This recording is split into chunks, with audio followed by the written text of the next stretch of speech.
I'm professor here on our Midland campus and director of Northwood University's Forum for Citizenship and Enterprise. And we're pleased to host tonight's lecture, and we're also overlapping with the Thursday night program for Freedom Week, so welcome to those of you who are here for that occasion as well. Before I go further, let me remind you of three upcoming events. On October 6th, we have a debate, Is Gay Marriage Good for America? And that will include Ryan Anderson from the Heritage Foundation and Ilya Shapiro from the Cato Institute. That's October 6th. On November 2nd, we have two economists here to debate the minimum wage. And one of them wrote the resolution, so it has lots of numbers. Should the federal minimum wage be $10.10 in 2016? But if you don't like all that detail, just think of it as a debate on the minimum wage. That'll be on November 2nd. And then November 10th, we have more economists, both from George Mason University, on the question, should we have open borders? That's November 10th. All of these are on a flyer that you can pick up on a table right outside the lecture hall. It has a big blue circle on it, and under that it has our events. And you're welcome to take one of those and display it someplace where you and others will be reminded of the upcoming events. Last year we had a very successful debate on foreign policy. The room was packed, and I'm hoping we'll have the same turnout for our upcoming debates. Also back there, you'll find a sign-up sheet. You can sign up for email updates, just a reminder for upcoming events, not only this semester, but in future semesters as well. And you may have also noticed the complimentary constitutions available here on the glass table right on the other side and also out in the hall. Because whether you know it or not, today is recognized by our federal government as Constitution Day. It was created in 2004, appropriately enough, as part of an omnibus spending bill, because Congress, like many Americans, are happy to go along with just about anything so long as it involves spending someone else's money. It was actually renamed Citizenship and Constitution Day and mandates that educational programs be held at schools receiving federal funds. And that includes us insofar as we accept funds through VA benefits, student grants, and things like that. Now, the roots of Constitution Day are found in an insistence by the infamous William Randolph Hearst, who called for something called I Am an American Day. And by an act of Congress under President Harry Truman, it was to be the third Sunday in May. But through the good sense of Olga Weber, a citizen from Louisville, Ohio, she insisted that the holiday fall on September 17th. And she launched a successful grassroots effort to accomplish just that. We're thankful to Ms. Weber for her efforts, because despite all the irony and criticism that one can level at congressional resolutions and holidays, this revised date of September 17th commends to us a very significant and worthwhile event. On September 17th, the Constitution was signed by 39 delegates and submitted to the Congress of the Confederation for the long process of ratification. This remarkable document was the product of immense knowledge of the theory and practice of government, beginning here in America and in Britain and extending back to antiquity. The Constitution is not without its detractors then and now, and has withstood wave upon wave of criticism and further revision. It remains unique in many respects among the civil charters of the world, and its ideals, if not always its practice, remain the envy of many. But our Constitution's effectiveness presumes a citizenry that knows and cares about it. Sadly, this is not always the case. Most students, for example, could not pass the U.S. Immigration Service's citizenship exam, nor can they articulate the rights protected by the First Amendment. Although, according to some recent polls, many think that the Constitution includes the right to drive a car or own a pet. Most Americans do not know how many justices sit on the Supreme Court, so it is perhaps understandable that they find nothing wrong with those justices or their clerks voiding laws in the name of emanations, penumbra, or other fashionable dogmas. In fact, the Supreme Court has found a lot of sex in the Constitution over the last 50 years, but unfortunately not even this has inspired enough Americans to read it. These are jokes. You can laugh. It's okay. Thank you. We need a snare and do that. That'd be good. Okay.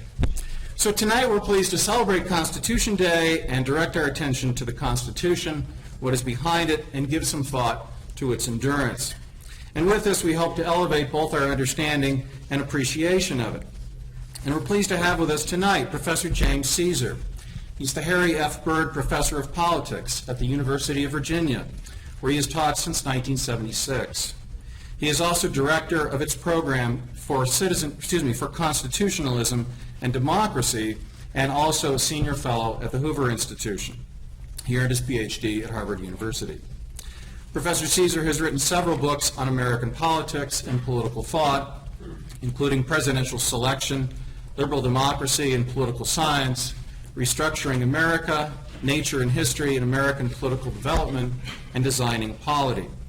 He has served as academic chairman of the Jack Miller Center for the Teaching of America's Founding Principles in History since its inception in 2004, and we're pleased to have the Jack Miller Center as a co-sponsor of tonight's program.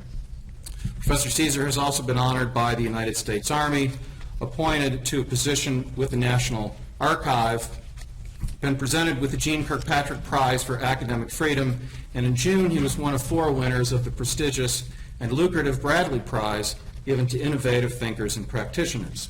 He's held visiting professorships at the University of Florence, Oxford University, the University of Basel, Princeton University, and the University of Bordeaux. He's a regular contributor to the popular press, most notably the Weekly Standard and Claremont Review of Books, and he comments frequently on American politics for the French-African outlet of Voice of America. And given that this is also Freedom Week, I should add that Professor Caesar always has time to mentor and further the careers of young faculty and students interested in liberty and the foundations of constitutional government. He's been a great encouragement to many scholars who are fighting on the right side of constitutionalism and liberty. Hey, if we run out of chairs back there, y'all are welcome to come on down, too. Don't feel like you got to sit in the back. Lots of seats up here. Anybody's back there wants to come down, you're welcome to do that, too. We'll do you no harm. 10 years ago, I was one of those relatively young faculty members, and I'm always encouraged by Professor Caesar's wisdom and good humor, and I'm sure that come 6:30, you'll find yourself encouraged as well. He's always in high demand for Constitution Day, and we're fortunate to have him here with us. Please join me in welcoming Professor James Caesar.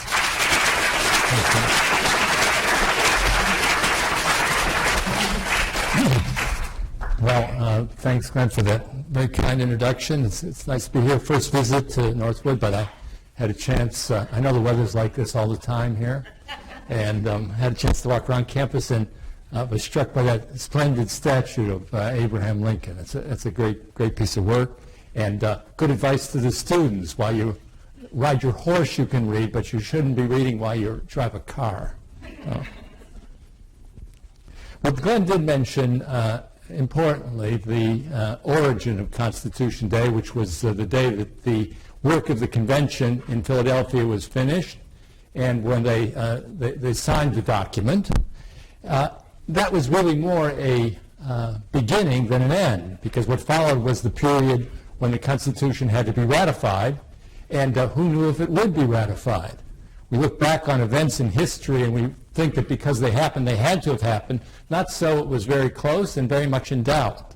10 months later, though, I believe it was New Hampshire was the 9th state to agree by convention to ratify the Constitution, which brought the new government into being.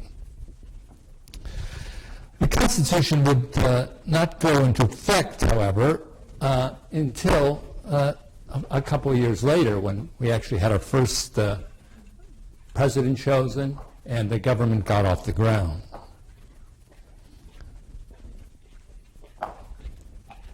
Well, what are Americans known for? It's interesting sometimes to think of nations and what they're famous for.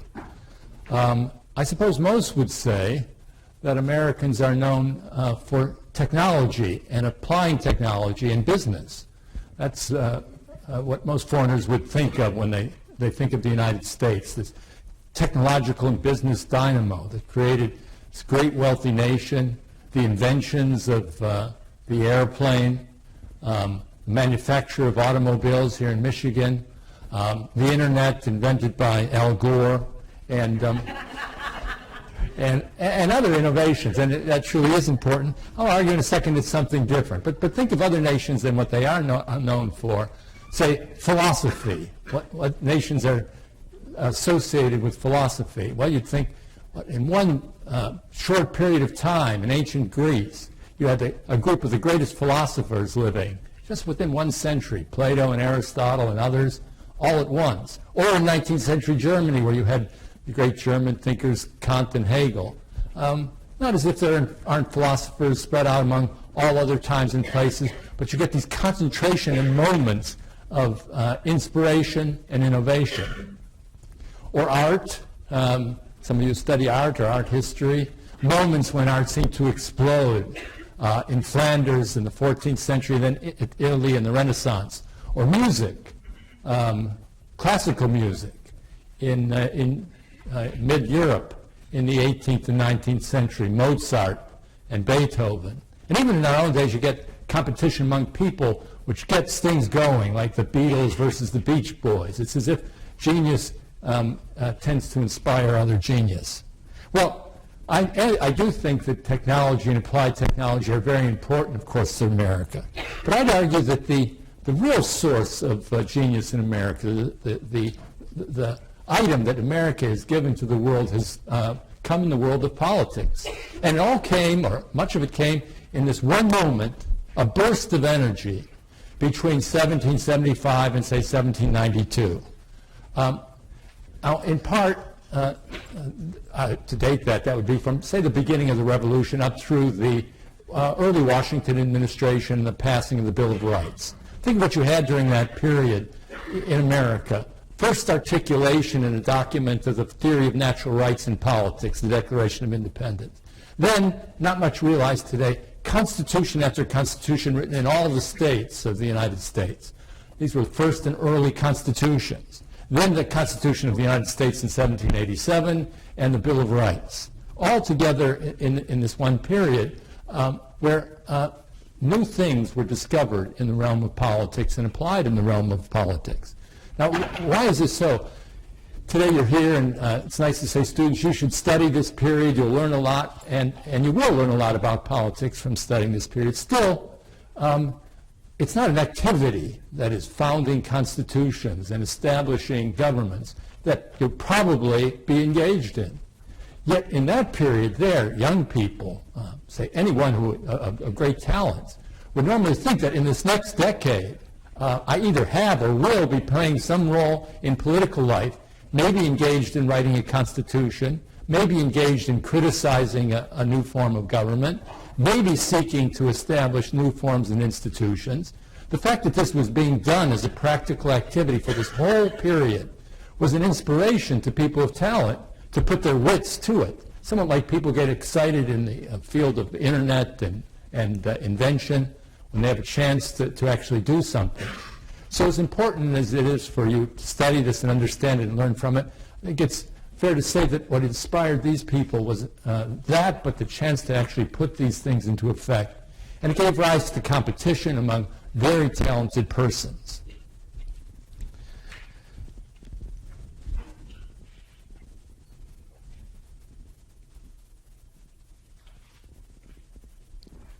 Now, what are some of the innovations that you can tick off the top of your head when you think of the founding? Well, some of the things would include a large commercial republic. Everyone hitherto in the world had kind of thought that if you're going to have a democratic form of government, it's got to be in a small territory. And if you're going to have a large territory, a big country, it couldn't be democratic. It'd have to be governed by either a despot at worst or a king at best. It's just too big and complicated to do. And as you know, most of the democracies that you study in ancient times were in small little places, not in big countries. Athens, Sparta, city-states they were called. So this is one of the first, you could say, a nation state, a whole nation or continent that was democratic. That was a great innovation. I know you've heard of federalism, pretty much invented by America, the idea of having one country but divided between two important levels of government, each with constitutional protection. This is something that so many other countries have imitated since the American founding. You have separation of powers, an American idea, balancing powers between two or three institutions. This is a form of government which is most associated with America. Others have adopted it. And judicial review. No one had ever heard of a court playing the role that it plays in the United States today. So these are all innovations that, among others, that were established at this time. There are two others, though, that I want to mention that are almost invisible. They're invisible, I think, because they're so important. They're so important that we take them for granted and don't even see them as innovations. It's as if they're so natural to the way politics works that no one thinks they could be otherwise. Hence the title of the talk today, What's Behind the Constitution? These two invisible things. That's what I'll be talking about. They are the idea of founding itself. After all, we speak of founders today, celebrating and commending our founders. And the second idea is proceeding with a written constitution. Now, let's begin with the idea of founding. I'll treat that more briefly. If you go and visit other countries, you notice something strange. We speak of founders all the time. July 4th, September 17th, our founders, our founding fathers, we memorialize them in many ways. Doesn't every nation have founders? Answer, very few places when you go and visit them are they talking much about founders. In fact, one American historian referred to the founders as the F word. We're more preoccupied with it than anyone else. And it's as if we see this as natural. Well, doesn't every country have some founders, someone they revere? Of course, they revere heroes and great people. England reveres Winston Churchill, Lord Nelson, and others. But founders in the sense of those who crafted a structure of government and put it in a document, no. Rarely found elsewhere in the world, but we take it as virtually given in the United States. How did this come into being? This idea of thinking of those who were involved in the Constitution with the language of founders. And why did this idea come into being?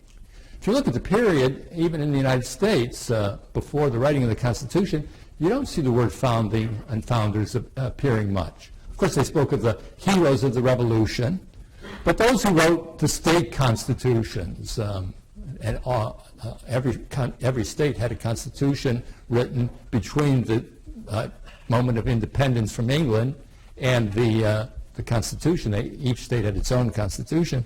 We don't think of founders of these constitutions. We don't frequently know who they are. I don't know about Michigan, but I doubt that many of you can speak of the founders of the Constitution of Michigan and daily revere them or anything like that. The terminology didn't exist. Even at the time of the Constitutional Convention, it didn't exist. Well, the answer seems to be, in looking at this, that the ones who suggested the idea of introducing the language of founders was none other than a couple of the founders themselves. They took the opportunity during the ratification debate to introduce this idea of founding. Now, who were founders and who were recognized as founders at this time? No one in modernity.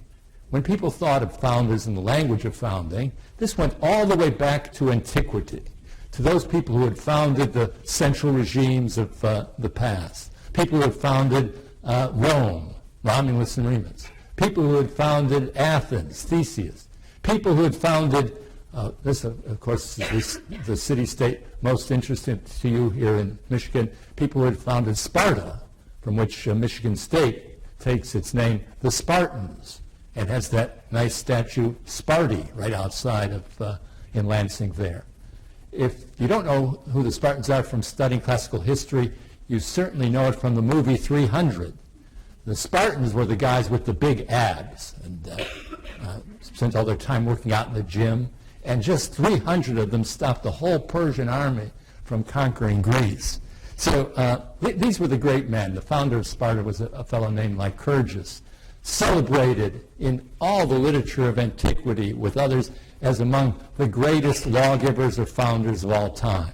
So our founders, James Madison, introduced this idea when speaking of during the ratification debate, and he wrote a couple of essays in which he discussed these founders of old, and after discussing them and what they tried to do, suddenly introduced the Americans in the same essays, as if what was happening in the United States could be, possibly be, on a level with all these great events of antiquity, and that the people here who were involved in writing the Constitution might in the future be compared to or even surpass in reputation all the founders of antiquity, which is probably the case. You go worldwide, and most people know who George Washington is. When China almost had a revolution a little bit before your time in Tiananmen Square, it was the American founders who were celebrated. People know who they are. Now, why did Madison introduce this notion of founding at this time? It could be that they were legacy hunting. After all, they're human beings too. They didn't want to be forgotten. They wanted to be remembered. And if they wrote this document and were involved in getting it passed, they wanted the credit for it. Hence, we have all our monuments, streets, schools, even Madison Avenue. What could be more iconic than that, named after James Madison? So you could say it's a kind of concern for their own reputation. Nothing wrong with that. In politics, people are interested in fame. But there's another reason. Could be another reason also why they wrote it. They wanted to boost and support the moment of the founding of the Constitution and boost the document to a high and elevated status. It's something almost world historical. After all, as I said, other people had written the state constitutions. The Articles of Confederation is a constitution too. It had been written. I can't even name well, I looked on Google, but I couldn't even name the chief author, John Dickinson. So what? No one remembers him. They wanted to boost the importance of this moment and boost the document that was connected to it. Something that people would remember and something that people would revere and venerate. This is no ordinary event. They were the ones, though, who suggested thinking of words written on paper in these terms. And I'll come back to this right at the end, this extraordinary idea of taking the Constitution and elevating it to a status which written documents had never had before. Well, let me now turn to the written Constitution, which I think is probably a point that requires a little bit more development and elaboration. Here's a claim that Jefferson made. I remember coming across this in a letter, and I was surprised. He's speaking of the Constitution of Virginia, which was written in 1775 or 1776, right after the Revolution. And later in life, he's reflecting back on it, and he said this in a letter: Virginia, of which I am myself a native and resident, was not only the first of the states, but I believe I may say the first of the nations of the earth, which assembled its wise men peaceably together to form a fundamental constitution, to commit it to writing, and place it among their archives, where everyone should be free to appeal to its text. The assertion here is that the first written constitutions ever were created in the United States. Incidentally, if anyone's from South Carolina, it turns out South Carolina did it before Virginia. No matter. The point is so made that the Americans, by Jefferson's claim, were the first to have used this instrument of a written constitution. And I've checked this with historians, and they scratch their head. They say, well, there are things that have elements of this. Magna Carta is an important law, but Magna Carta, as important as it is, didn't set up the whole structure of British government or anything like that. Others point to Mosaic law. Again, important laws, but those include not only some things about how the government will take place, but all the laws of the country as well. Marriage laws, theft, criminal law. So no one, it seems, had this idea of actually writing a constitution. A constitution as a framework of government, basic framework of government set forth in a written text, which includes the structure of the offices, roughly, sketches them out, maybe a few basic rights in there as well, and the powers that government have, all put in one document where you can see it. So the claim is, and I haven't heard it controverted, that the Americans were the ones who invented the idea of the written Constitution, which culminates, of course, in the Constitution of 1787. Now, this idea today is so connected with the idea of forming government that we say, what? Every nation that comes into being, unless it's just run by a thug for a few months, one of the first things it's going to do is write a constitution, send it to some agency at the United Nations. Almost every country has a written constitution. It's like de rigueur. Recall, and it was a great moment in a way for Iraq, maybe one of the high points, when they finally completed a constitution and under some threat of danger voted for it proudly. Of course, everything's fallen apart, but still it was a moment where they created something, proud of this. So you think of nation, you think of written constitution. Not so. So we do this all today because it was first done in the United States in the 1770s and 1780s. Now, there are a couple of exceptions to nations with written constitutions even today. It would be Israel and perhaps the most constitutional of all countries, Great Britain. Great Britain does not have a written constitution. It has a lot of customs in the minds of people, but it's never written anything down in a document to which people can say, here's the terms of people in Parliament, here's how long people stand. No such document exists. It's a series of traditions and understandings that are in the minds of the British, but never down on paper in one document. So this would be the second unseen innovation, the second thing behind the Constitution that we don't see. Now, here's some things that are associated or could be associated with the written Constitution. Now we see that behind this written Constitution, a lot of things can flow simply from writing it down. First, although a written Constitution need not be voted on by the people, government officials could write it down and promulgate it. That's pretty much what's happening in Europe. They've written this Constitution. They keep putting it up for referendum in the countries that keeps losing. Doesn't matter. They keep pushing the European Constitution anyhow. So it doesn't have to come from the people. But you see, what's possible now is that through a written Constitution, the people could be in the process of consenting to the government under which they live. They need the written Constitution because they're not assembled in one hall like this where someone can read it and you can say aye or no. They were ratifying this Constitution over a large amount of territory. They wanted to study the document, and it was studied and written about and debated. Well, to study something, you have to actually have the text. It was almost a necessity. But it fulfilled this new idea that the government could be established, the very framework of government, by the active consent of the people. So that becomes possible with a written Constitution. In other words, ratification of the Constitution. And make no mistake, as important as the Constitution is, ratifying it is equally as important. The example in your first decision-making to do something democratically or by popular vote is decisive for what follows afterwards. To recur again to what's happening in Europe, as I mentioned, the European Constitution keeps being submitted and voted down. It's not by accident that the way Europe run isn't very democratic either. People always look back to the first event as an example, and therefore ratification is decisive to the whole project. Second, on this, there's a dimension, a distinction now that grows up, and this may be the more important point about the written Constitution, a distinction between the Constitution and the government.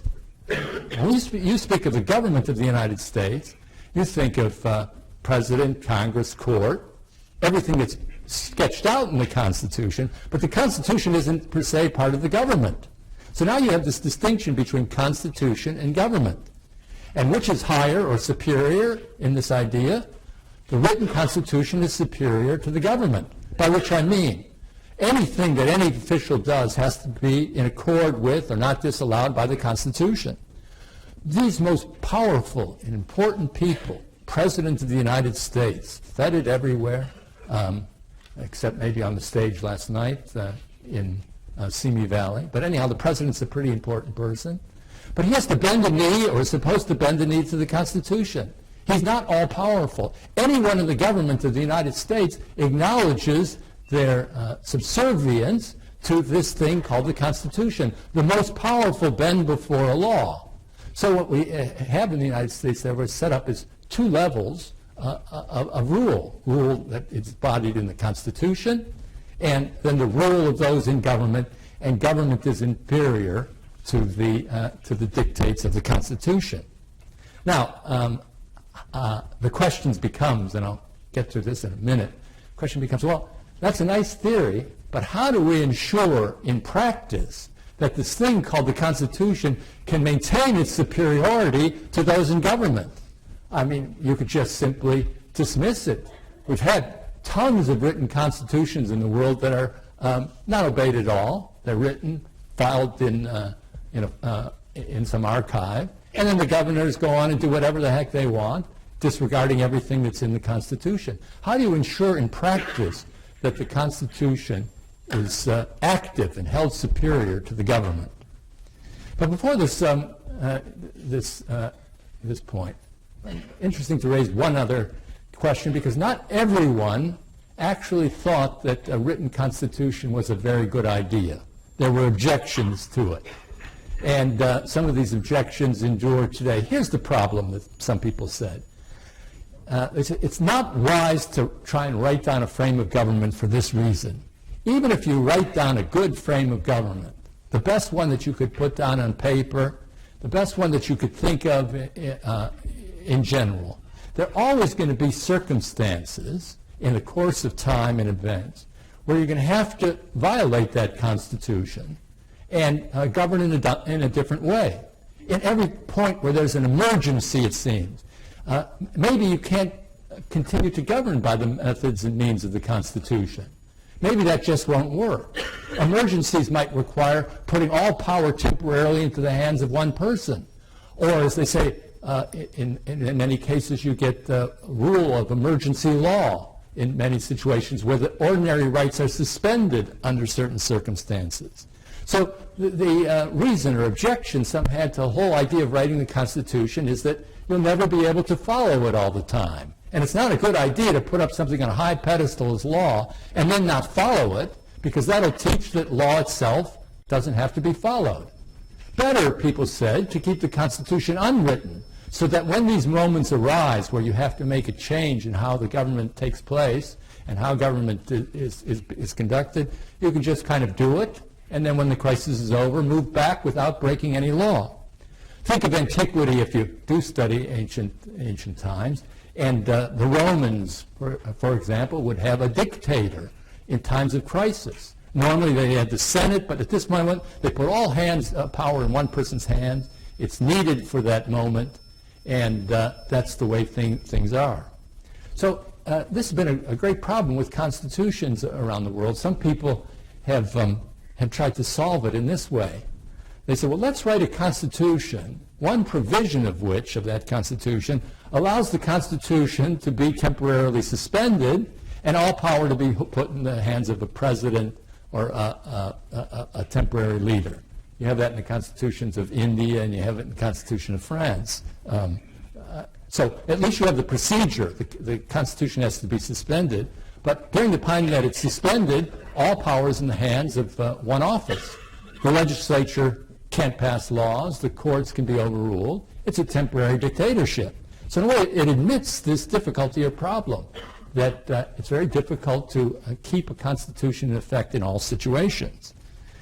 And this issue is at the fringes of American history, because people have said, well, hasn't this happened in the United States or not? This is a big question of constitutional law and constitutional thought. Two moments come to mind. One is period up to right before the Civil War. Lincoln was elected, making his way to Washington. It became known to him and others that others were gunning for him and all the members of the government, in short, terrorists. He had to circle his way around Baltimore to make it to Washington. Congress wasn't in session. Lincoln arrives, and one of the first things he does is he institutes a temporary abolition of habeas corpus. Habeas corpus is when you're picked up by the police, you got to be charged, you just can't be put in jail and left to sit. You have a right to a speedy trial. And the Constitution recognizes that habeas corpus can be suspended in an emergency, only says pretty clearly, it seems, that Congress can do it. But Lincoln went ahead and did it anyhow. Now, to be fair to Lincoln, he insisted that somehow or other, in ways which we don't have to discuss today, that this was in accord with the Constitution, that it was not a violation of the Constitution. Many have doubted it. But Lincoln insisted that the Constitution could handle any situation, so that there's never an instance or period where the United States can't be governed under the law of the Constitution. Jefferson also had an instance where he thought there was a problem. Of course, he never made this public, but when in his private letters, came to the question of what to do about the Louisiana Purchase. Napoleon needed money fast. He wanted all this territory out here in the west from Missouri up and down the whole Mississippi Valley. Had to be done quickly. According to Jefferson's own understanding of the Constitution, this power did not inhere in the presidency. He couldn't do it. He said, it's too important not to do. A Constitution's a great thing, but it can't govern every situation. I'm going to go ahead and buy it anyhow, and just hope that people think it's a good idea, which he did. Others, of course, told Jefferson that he did have the power to do so if he had looked more in the Constitution. It never became a big public issue. But this raises this question, is a written Constitution the greatest thing in the world? Well, some did doubt that, and I think it's a question that ought to be left on the table. But back to that issue. If you're going to have a Constitution that's superior to the government, how do you ensure that this actually works in practice? That the Constitution continues to control the events that it seeks to control, and that the government agrees and complies with the Constitution. How does that actually come about? Because you have this problem. The Constitution sits in the Archive building in Washington. If you've ever been to visit it, it's like a great temple. It's called Hoover's Temple. You walk up these great steps, and there the Constitution is in this like holy ark at the top, which you can visit. It's almost like these little constitutions you get here today that you can pick up. Maybe you could take them back to your dorm rooms and encase them in a beautiful ark to worship this evening, or something like that. But as solemn as this sounds, if the Constitution isn't being obeyed, how can the Constitution defend itself? It can't jump out of that case and run down to the White House and slap the president on the wrist. It can't run down to Congress and somehow chasten the member of Congress. It's not self-executing, it's just words on paper. So how are you going to get it to remain in function and superior? That's a great question. Well, here are some of the methods that have been suggested and have worked partially over time. First method was something like this, suggested right at the beginning. If you're going to have a constitution and ordinary government, it's really important, and this is in the Constitution itself by implication, it's really important that you have two lawmaking processes, not one. When the Virginia Constitution was written, one thing Jefferson complained about was this. He said, well, the people who wrote the Constitution are the same ones who are governing. It was the Virginia legislature. They put on a hat. They walked in that morning. They said, we're writing a Constitution. And then they wrote it. They passed it. And supposedly this was higher law. But, gee, if the same person who writes the Constitution and put it into effect by a vote can then govern, and if they don't like how the Constitution constrains them, all they have to do is pass another law, and poof, the Constitution has lost its authority. So one theory was that you have to have independent and different processes for making laws in each case. such as we have. The Constitution sets out a method for ratification, which is different than a vote of the Continental Congress, this idea of state conventions. And then we have the process of amendment, as you know. Amendment is done in a different way than a law is passed. Laws are passed by Congress. President can veto it. You all know that system. A constitutional amendment is done in a different way. Two-thirds of the member of Congress, in the most usual case, two-thirds of the member of Congress have to vote to propose it. Three-fourths of the state legislatures then have to approve it. That's how we get a constitutional amendment. And notice that in this constitutional amendment process, how different it is from the ordinary lawmaking process. For one thing, the executive, president, plays absolutely no formal role in the method of amending the Constitution. The Supreme Court has no official role in amending the Constitution. It's a completely different process. It was thought, and many do think, that this process of amending the Constitution was an effort to get the constitutional changes closer to the people by having only their representatives or people elected directly for changing the Constitution involved, no executives and no judges. So the idea was to keep this idea that the Constitution is somehow not only the superior document, but the document that's closest to the consent of the government, directly dependent upon the consent of the government. So this is one method. Well, here's a second method or precondition. It's something like this. In the minds of all Americans, there has to be some understanding that there are two levels of government. There's a constitutional level, and then there's the ordinary statutory level. And the Americans in their own mind have to have a hierarchy of which is higher. There has to be support for the Constitution or a public opinion behind the Constitution, which is different than the public opinion of, say, whether you think we should have a new immigration law or whether you like Donald Trump or not. That's public opinion too. But this idea is there has to be a deeper public opinion that doesn't change and that doesn't alter, that protects the idea that the Constitution is supreme, such that even when people want something temporarily, a particular law, but they're told that it's unconstitutional, they say, well, I might not like this, but I'm going to yield to the Constitution and set the law aside. That's what has to happen. The minute that goes, the minute people no longer support the primacy of the Constitution in their minds, the whole system begins to collapse. And here's another technique that you might say, well, let's get a policeman. The policeman would be something like the Supreme Court. You're going to have someone step in and say, I'm going to police this. You take one element of the government and you make that the policeman. So some have said that this is the role that the Supreme Court plays. I think among students today and among many lawyers as well, this notion that the court plays this role is very widespread. Not only do they believe that the court plays this role, but many believe that this is the only way that the Constitution should be maintained. This is the court's function and the court's function alone.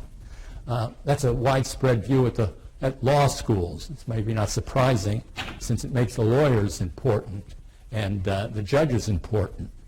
Well, there's an obvious problem with this. You could say, well, who's to guard the guardians? Suppose these people who are judges, who judge the Constitution, don't do so faithfully. Of course, everyone can make errors. Nothing wrong with that. But suppose that some take some view about this process which says, well, since we have the power to say what the Constitution is, and the Constitution is higher than any law, maybe we can sneak into that document certain preferences we have, legislative preferences, and say that they're part of the Constitution, which is the story today of so much controversy about the role of the courts. Are they being faithful to the Constitution, or are some using their power in the judiciary to write into the Constitution their own desires and laws? Turns out, though, that contrary to what students think, contrary to what lawyers think, the founders had in mind other mechanisms for preserving the hierarchy of the Constitution to ordinary legislation and ordinary practice. And those are worth mentioning, which I'll do right now. One method is this.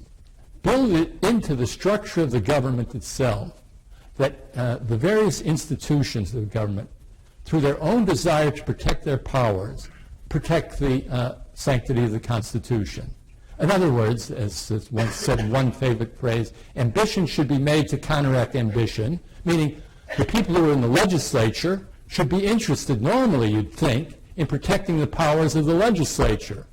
Not only because it's constitutional, but because it protects their own powers. Otherwise, they become irrelevant, like Congress seems to be today. So the idea was that institutions would use every mechanism in their arsenal to defend their powers against another branch, and in that way, the Constitution would, as it were, stand not because of a case decision or a legal ruling, but because of the mechanism of the various levels of government and various institutions of government struggling to defend and keep their own prerogatives. If one oversteps the bounds, the others will push back by one way or another. And we can find this throughout American history. It was also, I think, one of the mechanisms that the founders had in mind for the defense of federalism and the powers of the states. State governors and state legislatures would want to maintain the significant jurisdiction that they have and not give it up to the federal government for large grants. But it's pretty tough, as you can see. Maybe this is another difficulty. The federal government offers all this money.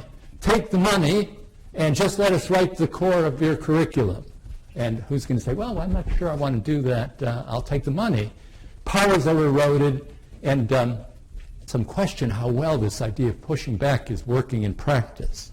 Here's another mechanism for defending the Constitution that bears mention. I think it probably is the case that many views of what the Constitution should mean and stand for were never meant to be and can't be defended by courts. They're meant to be things which parties and politicians and leaders and people are concerned about. If you're concerned about the power of the states inside the American political system, the whole gamut of whether the federal government is too large is an instance. It's not going to be won, that battle, by Supreme Court decisions. Some people think, well, if it's unconstitutional, take it to the courts. No, there are other mechanisms. You could imagine a political party that adopts a constitutional program, a program which says, if we get into power, the direction of our policies will be to change federal laws and statutes, eliminate some of them, such that the constitutionally intended prerogatives of the states will be realized. The Constitution, therefore, is not merely a legal document. It's a political document, and that is something which is rarely recognized. Now, back to this question. Well, when you think about it, do we really want the Constitution to have this high and elevated status that I spoke of? I've showed the mechanisms by which people have tried to preserve that status, but do we really want that status for a written Constitution? And here's a surprising thing when we go back and study the period. It turns out that the founders themselves had a real difference of opinion on this. Thomas Jefferson, everyone knows him, he founder of my university, the University of Virginia, took the view that, yes, Constitution should be supreme to ordinary law. No question about that. But this Constitution, and a Constitution, shouldn't last for very long. It should only last for 18 years, and then it goes out of business, and we write another Constitution. So it's never really put up very much on a pedestal. It's a law that's higher than other laws, but it's temporary. And Jefferson, in one letter, said this. He says, some men look at constitutions with sanctimonious reverence and deem them like the Ark of the Covenant, too sacred to be touched. They ascribe to the men of the preceding age a wisdom more than human and suppose what they did to be beyond amendment. But I know also that laws and institutions must go hand in hand with the progress of the human mind. And then he goes on to argue, let's have a constitution, but let's change it every 18 years. The interesting thing about this is the idea that at this point, it's not clear when the Constitution was initially written that anyone thought that the Constitution was a document that was meant to be revered. Or if some thought about it, it wasn't the prevailing view. I've spoken with a few historians about this, and they said they left the Constitutional Convention. Did they ever think that the Constitution would have this notion of being somehow a revered document that would pretty much be in existence forever? Or was the Jeffersonian view just as common? In fact, it seems that people hadn't thought about it. This written Constitution was so new, they didn't know what to think of it. Some of the states that had constitutions and had already written them once or twice. So the idea that the Constitution should be something really important to be revered was not in the cards. Of course, thinking back on it, you know at least from school that you're expected to think of the Constitution as a revered object. This was not the case at the time. So we have the answer of this same James Madison, the one who spoke of founding, to Thomas Jefferson. He took Jefferson's proposal and was a good friend of Jefferson. This was one of their few disagreements. He says, this is one of the worst ideas I've heard, the idea of rewriting the Constitution every 20 years. Why? First of all, Jefferson says there's progress, but is there progress in politics in the same sense that there's progress in medicine, such that every 19 years you're going to get a new discovery? No, said Madison, it's rare. But more important, he said, imagine that we rewrite the Constitution every 19 years. Think how difficult it was to write this Constitution in 1787 with all the advantages that were at hand for the people writing it. George Washington on your side, just came out of a war with Great Britain, you felt like one country. And even with all these advantages, the success in Philadelphia of coming up with a single document hung in the balance and was very much in doubt. The convention almost broke up a few times. Madison says, how apt in the future is it to be that we will get a successful Constitution written? And how good will that Constitution be? Not wanting to brag, he might have pitted himself and George Washington and Alexander Hamilton against Harry Reid, Nancy Pelosi, and John Boehner. Who would you prefer to have writing your Constitution? So Madison came to the conclusion that it's a very bad idea to think of a Constitution in the terms that Jefferson does. To assure the stability of the United States, you're going to have to raise this law to a level that laws are not usually raised. To think of this law as a different kind of law than other laws. That is the origin of his idea that the Constitution should be pretty much kept intact with allowance for amendment, but elevated to something that Americans celebrate and revere. A British political scientist named Walter Bagehot, when he was thinking about constitutions generally, he mentioned that every constitution has two parts. Strange words he gave to him like British do, but he called it the dignified part and the efficient part. Now, the efficient part is how the things actually govern day to day, like the parliament and the prime minister. The dignified part is something that attaches you to government with your heart and your emotions and your sentiment. In Britain, he said, well, that would be the crown. Queen, in this case, who was now the longest-serving queen in British history. But that's where you find your attachment, sentimental attachment. He came to the United States and he says the Constitution is the highest law of governing. It is a law. But it also is the dignified part of American politics. You can always disagree with the president, dislike what the government is doing. But this attachment to the Constitution will be supreme. Which brings me then to the concluding point. What about the founding? Now you can see why, in the same arguments, James Madison, who wrote this rebuttal of Jefferson, also, I think, was interested in the idea of founding. Founding and the idea of founding, holding founding, is the crux which holds up the reverence of the Constitution itself. If it's the case that these men did such a heroic deed, that they're on a par with the greatest achievements in politics, then it is something worthy of reverence. Thank you.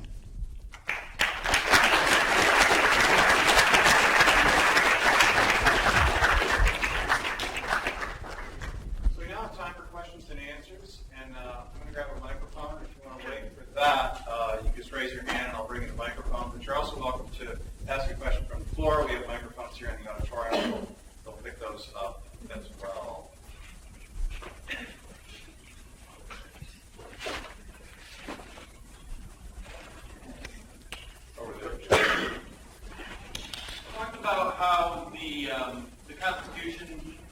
held at a higher standard than regular laws, in that basically Americans, we just regard it at a higher level because of that. What do you think is stopping people from being able to just say, well, I think it's just wrong, and then trying to do something about that? I mean, apart from obviously, you'll get arrested. I don't think you'll get arrested if you say that it's wrong. Right. Now, the Constitution has been attacked over the course of American history. And so you can say, what is it that stops it? That's exactly right. What is it that's made this law different than other laws? And I think that's what I was trying to explore today, to show how the people who wrote this law, when they thought about it, said, we have to not only write this law, we have to put it on a different scale and level than all other laws. And that was what they're trying to do. And to put it in other words, they created not merely the Constitution, but the idea of constitutionalism. Jefferson resisted that. That was the point. He says this is ridiculous and absurd to put these things on a high level. People will no longer be reasonable. They'll look at the Constitution as kind of some sacred entity. That's not how free people should be. And plus, if you believe in consent of the government, Jefferson said, well, consent means not what they did 250 years ago. Consent means I consent. So he looked at this opposite view and he deplored it. So there's no certainty or guarantee to this. The trick, if you want to put it that, but the trick or sentiment is to take a certain body of law and elevate it to this status. Veneration, if that's what's practiced, is a little bit an emotional attachment. It's something you're taught. On the other hand, here's for the students. When people venerate, they venerate because they venerate, not because they reason to veneration. They venerate because they're taught it and they think it's good. Here would be another argument, though, for students. Students rightfully, don't want to accept something merely on the basis of that it's venerated. You want to ask the question, well, why? Why should I venerate? And the thing to do, therefore, would be to go back and rehearse these arguments and to understand why those who wrote the Constitution, for the good of the country, thought it was a good idea to create this thing called not only the Constitution, but constitutionalism. And if you can be convinced by their arguments for what it's done for the country, for what it means to the stability of the nation, the fact that it's a pretty good document and all of that, you can come to understand why it's reasonable that the Constitution should be venerated. There's no other solution than that. Yes, ma'am. So this is kind of like looking forward, but when you look back at like early Greece and Rome and all that, they've changed who they are every couple hundred years, every 1,000 years, they're taking over everything like that. America's had a constitution for, we'll just say 250 years by now. What's the future going to look like as far as, because we're not just free anymore. We're mostly free.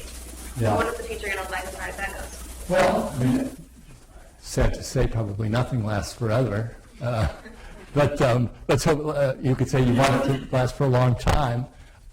You could ask what blessing gets bestowed. This is a free country by and large.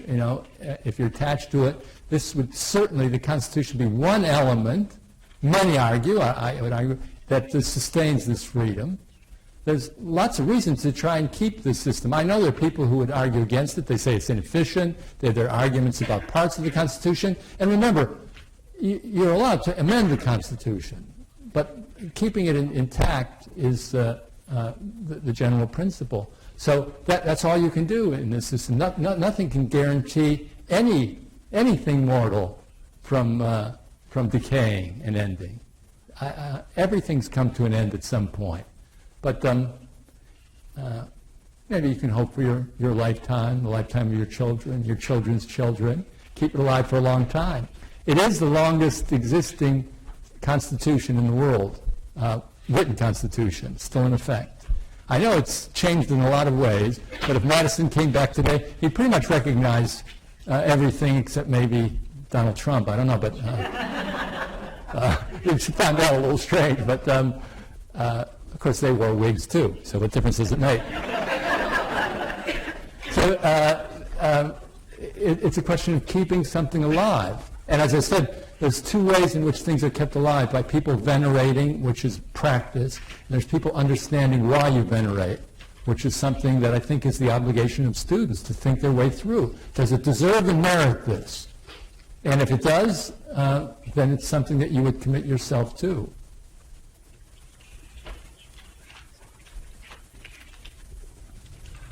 Yes? Thank you for your illuminating talk tonight. It must be entertaining for you as a constitutional scholar to see the presidential candidates debating the 14th Amendment. Could you perhaps give our students a perspective on what kinds of issues are truly being discussed here? Well, 14th Amendment, apart from the original Constitution, turns out to be one of the most important amendments in a whole variety of ways. Almost all Supreme Court decisions on rights have something to do with the 14th Amendment. So it was one of them passed after the Civil War. What came up in the debate last night was one small part of it right at the beginning. This amendment was written in the aftermath of one of the Civil War amendments, but all stuff about equality between men and women, gay marriage, all these passed through in some way through the 14th Amendment. What came up last night is this question of so-called birth citizenship, or the anchor babies as it's referred to. And this is right at the beginning of the 14th Amendment, where it says that, makes some comment about all people being citizens, born in the United States are citizens of the United States. So anyone who's born here, it has been thought, or many have said, no matter for what reasons, they become citizens. It doesn't matter if their parents aren't. Some have taken this to be what the Constitution means. For the first time in a long time, it's been questioned. I think without much regard initially by the Constitution, by Mr. Trump, who said this is ridiculous, but people then started looking at it, and in the last few weeks, a huge debate has grown up among constitutional scholars about whether the Constitution really meant that any person born in the United States becomes a citizen. This is the issue. Of course, we know there's this qualifying phrase, anyone subject to the jurisdiction of the United States. That's the key word.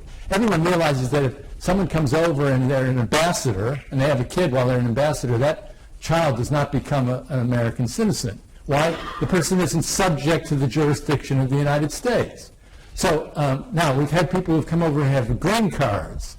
They have been subject to the jurisdiction. There's been case law on that. But now it's come up to say, if someone is here who's not legal, the fact that they have a baby here, does that make it a citizen? It turns out that many people are now questioning this. And there's going to be an interesting debate on this. It'll probably work its way through the courts. Maybe continues to be an element of political controversy. Some people say that it's strange. Other people say it's ridiculous that people would come over just for this reason and win citizenship. So this issue isn't done, and it's turned out to be more serious. If you watched the debate last night, I watched most of it, but it's a little long. But Rand Paul, who's a senator from Kentucky and considers himself to be a constitutional scholar, and I think he is, as he said, I hate to say it, but Mr. Trump may be onto something here. So the issue will continue to be debated. I'm going to sneak in here.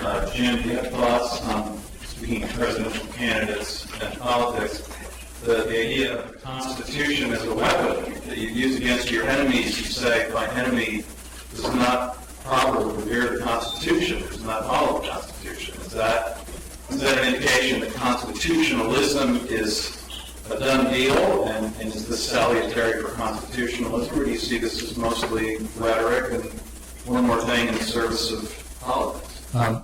Everything in politics is political, obviously. I mean, that's what they're doing. But that doesn't mean that it isn't also serving the cause of constitutionalism. If you look in the 19th century and you study American history, you see that the political parties, when they formed and pressed views, almost always began with a view of the Constitution. The federal government is too powerful, said some, contrary to the Constitution. They organized themselves around constitutional ideas. They had severe differences, but they both took their bearings from an interpretation of the Constitution. In this century, much of this century, that pretty much people argue in terms of policy. Is this good policy or bad policy? without much regard for the Constitution.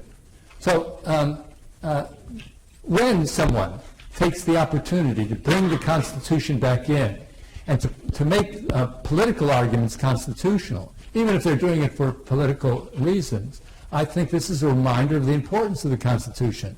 Personally, I'd like to see our political parties orient themselves much more around the Constitution and make this essential element, not just of saying what the Constitution is, but their political program. And there are a couple of candidates who make a real point of this, putting the Constitution first. It will remind people of the importance of the Constitution. Here's a danger I was alluding to, maybe too cryptically in the talk.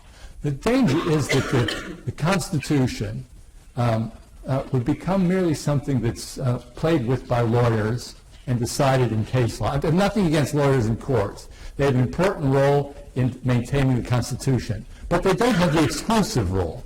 I find in talking with students today, they take this view. If it's constitutional, it goes to the courts. Otherwise, it's political. So if it doesn't make it to the courts, it's really not constitutional. I think that's exactly the wrong way in which to regard the political arena. Going back to the 19th century, the parties took a view of what the Constitution meant. They oriented their programs around this. And you can imagine this today, and some do imagine this today. Government is too powerful, not just because it's bad policy, but because it's violating certain parts of the Constitution. To bring back the Constitution into the living dialogue of the people, I thought, I thank you, the last questioner, for calling me a constitutional scholar. I have I'm anemic and allergic to constitutions and laws when it comes to the legal part. No sooner do I start reading a case law than I fall asleep. They're boring most of the time. Sometimes we get good writing. Most of it, it's technical. It's the stuff that old Egyptian priests did. They speak in this arcane language. It makes no sense to you. You sort of hear about it and say, oh, Justice Roberts said this. It's not the Commerce power, but it's tax power. Hundreds of pages of footnotes by law clerks, were too smart for their own good. Okay, that's only one part of it. If the Constitution only becomes a matter of what lawyers think and judges think, then it loses its connection to us. It can no longer govern us and live. So it has to become, at least a large part of it, something that's part of the politics of the country. And therefore, I think I have no problem with these people. I wish they would interpret it correctly, but just so they try and interpret it is good enough.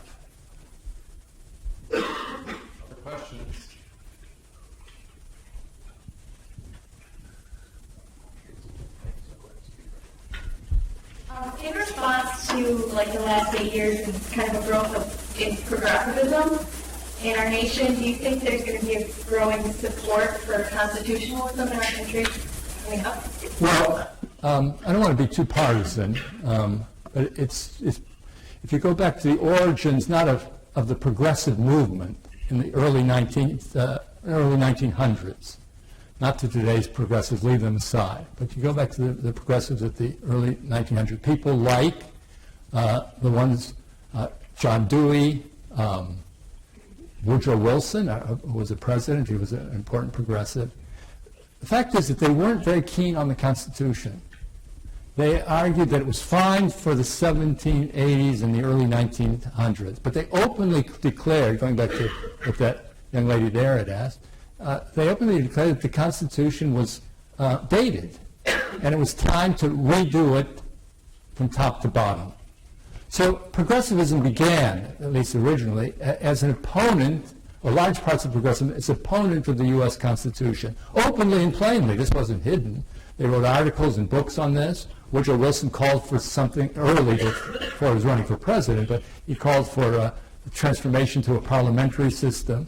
So they haven't been keen on the Constitution for reasons that were foreshadowed by Jefferson. They think it's old. They think it's a document for another time. They think all this checking and balancing doesn't allow for rapid government programs. Later on, they found that this wasn't working with the American people.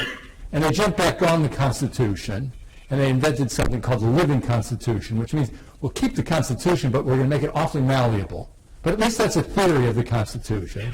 So we make it awfully malleable. So I would say, without taking this too far, that probably in the Republican Party, the conservatives have been more concerned about the fate of the Constitution. It's more of a concern for them. And they have been the ones who have been pressing the Constitution.